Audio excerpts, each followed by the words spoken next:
Good morning, students. Now continuing the second chapter. Second chapter ਦੇ ਵਿੱਚ ਸਾਡੇ ਕੋਲ ਇੱਕ ਵੇਵ ਫੰਕਸ਼ਨ ਵੇਵਸ ਦੇ ਤਰੀਕੇ ਨਾਲ ਕੁਝ ਗੱਲ ਆਉਂਦੀ ਹੈ। ਐਕਚੁਅਲੀ ਜੋ ਲਾਈਟ ਹੈ, light act as a wave, it also act like a particle. ਅਤੇ ਅਸੀਂ ਅਗਰ ਗੱਲ ਕਰੀਏ ਵੇਵ ਦੀ, ਤਾਂ ਵੇਵ ਅਸੀਂ ਇਸ ਤਰੀਕੇ ਨਾਲ ਸ਼ੋ ਕਰਦੇ ਹਾਂ। ਅਗਰ ਇੱਥੇ ਆਪਾਂ 0 ਲੈ ਲਈਏ ਕਿ ਸਾਈਨੋਸੂਡਲ ਹੁੰਦੀ ਹੈ, ਕਿਉਂਕਿ ਸਾਈਨ ਫੰਕਸ਼ਨ ਇੱਧਰ ਆਉਂਦਾ ਹੈ, ਅਤੇ ਵੇਵ ਨੂੰ ਅਸੀਂ ਇਸ ਤਰੀਕੇ ਨਾਲ ਰਿਪਰੈਜ਼ੈਂਟ ਕਰਦੇ ਹਾਂ। ਹੁਣ ਵੇਵ ਨੂੰ ਅਗਰ ਅਸੀਂ ਰਿਪਰੈਜ਼ੈਂਟ ਕਰਦੇ ਹਾਂ ਤਾਂ ਇਹਦੇ ਵਿੱਚ ਕੁਝ ਟਰਮਸ ਆਉਂਦੀਆਂ। First is wave length.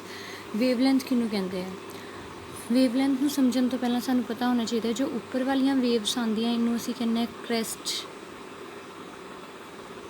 ਔਰ ਜੋ ਨੀਚੇ ਵਾਲੀਆਂ ਹੁੰਦੀਆਂ ਉਹਨਾਂ ਨੂੰ ਅਸੀਂ ਕਹਿੰਦੇ ਹਾਂ ਟਰਫ।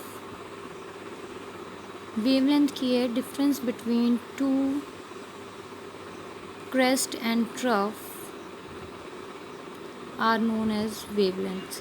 ਇਹਨਾਂ ਦੋਨਾਂ ਦੇ ਵਿਚਕਾਰ ਡਿਫਰੈਂਸ ਇਹ ਵੀ ਸੇਮ ਹੀ ਹੁੰਦਾ ਟਰਫ ਦੇ ਵਿੱਚ ਵੀ। ਇਸ ਕਰਕੇ ਅਸੀਂ ਕਹਿ ਸਕਦੇ ਹਾਂ ਕਿ ਵੇਵਲੈਂਥ ਉਹ ਹੁੰਦੀ ਹੈ ਡਿਸਟੈਂਸ ਬਿਟਵੀਨ ਟੂ ਕੋਰਸਪੋਂਡਿੰਗ ਕ੍ਰੈਸਟਸ ਔਰ ਟਰਫ। ਸੈਕਿੰਡ ਹੈ ਔਰ ਇੱਧਰ ਜੋ ਇਹ ਸਾਈਨ ਹੈ ਇਹਨੂੰ ਅਸੀਂ ਕਹਿੰਦੇ ਹਾਂ ਲੈਮਡਾ। ਦੈਨ ਨੈਕਸਟ ਟਰਮ ਹੈ ਸਾਡੇ ਕੋਲ ਫ੍ਰੀਕੁਐਂਸੀ। ਫ੍ਰੀਕੁਐਂਸੀ ਨੂੰ ਤੁਸੀਂ ਵੀ ਟਾਈਪ ਦਾ ਸਾਈਨ ਹੁੰਦਾ ਹੈ, ਥੋੜ੍ਹਾ ਕਰਲੀ ਸ਼ੇਪ ਦੇ ਵਿੱਚ ਸਾਨੂੰ ਵੀ ਬਣਾਉਣਾ ਪੈਂਦਾ ਹੈ। ਵੀ ਉਹਨੂੰ ਅਸੀਂ ਕਹਿੰਦੇ ਹਾਂ ਨਿਊ, ਪ੍ਰੋਨੰਸੀਏਸ਼ਨ ਹੁੰਦੀ ਹੈ ਉਹਦੀ ਨਿਊ। ਫ੍ਰੀਕੁਐਂਸੀ ਕੀ ਹੁੰਦੀ ਹੈ?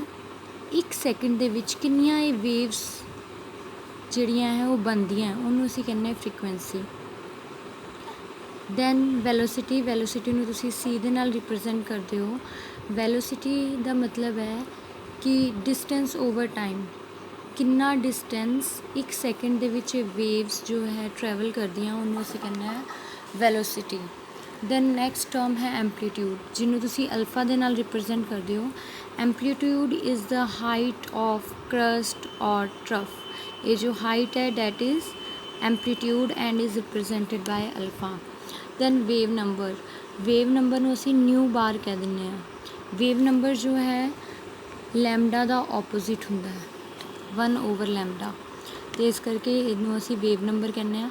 ਕਿੰਨੀਆਂ ਨੰਬਰ ਆਫ ਵੇਵਸ 1 ਮਿੰਟ ਦੇ ਵਿੱਚ ਜਾਂਦੀਆਂ ਹੈ, ਉਹਨੂੰ ਕਿੰਨੇ ਨੰਬਰ ਆਫ ਵੇਵਸ 1 ਮਿੰਟ ਦੇ ਵਿੱਚ ਜਾਂਦੀਆਂ ਉਹਨੂੰ ਅਸੀਂ ਕਹਿੰਦੇ ਹਾਂ ਵੇਵ ਨੰਬਰ।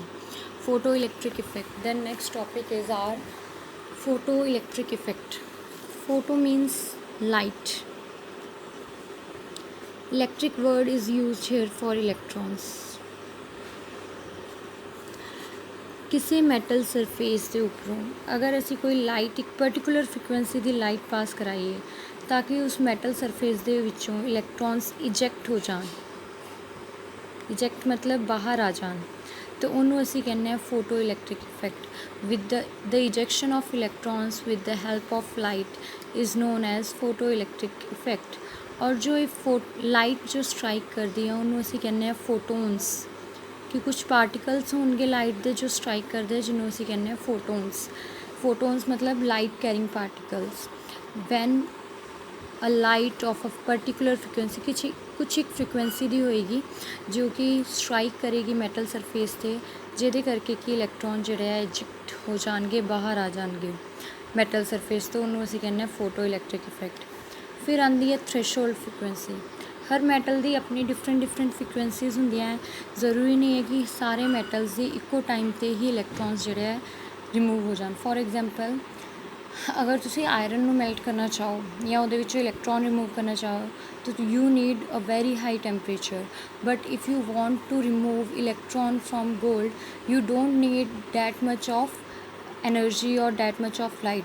ਸੋ ਥ੍ਰੈਸ਼ਹੋਲਡ ਫ੍ਰੀਕੁਐਂਸੀ ਕੀ ਹੁੰਦੀ ਹੈ ਇਹਦੇ ਵਿੱਚ ਕਿ ਇੱਕ ਮਿਨੀਮਮ ਅਮਾਊਂਟ ਆਫ ਫ੍ਰੀਕੁਐਂਸੀ ਜੋ ਕਿ ਰਿਕੁਆਇਰਡ ਹੈ ਕਿਸੇ ਵੀ ਮੈਟਲ ਵਾਸਤੇ ਤਾਂ ਕਿ ਉਹਦੇ ਵਿੱਚੋਂ ਇੱਕ ਇਲੈਕਟ੍ਰੋਨ ਨਿਕਲਣਾ ਸ਼ੁਰੂ ਕਰ ਜਾਏ, ਤਾਂ ਕਿ ਉਹ ਰਿਐਕਸ਼ਨ ਉਹਦੀ ਸਟਾਰਟ ਹੋ ਜਾਏ ਇਲੈਕਟ੍ਰੋਨਸ ਨਿਕਲਣ ਦੀ।